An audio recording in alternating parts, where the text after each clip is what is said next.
aquí, home? Sí. Ah, no estava despistat. Ah, ja, va, ja. Ei, què? Com? Ei! Va, vinga, explicarem un acudit, no, és un... Perdó, va.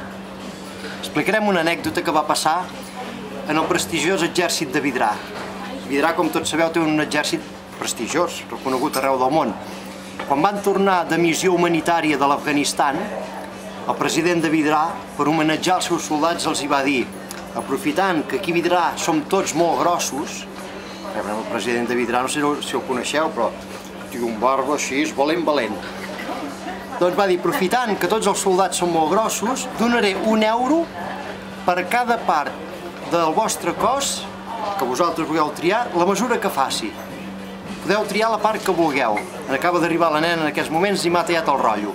És a dir, la part que vosaltres digueu, us la mesurem i us donarem €1 per centímetre. Surt el del coll i diu jo de punta de dits a punta de dits. El mesuren d'aquí cap aquí.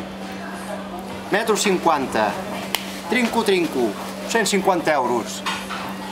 L'altre, el del Vilar, de peus a cap, €1,90 m. Trinco, €190.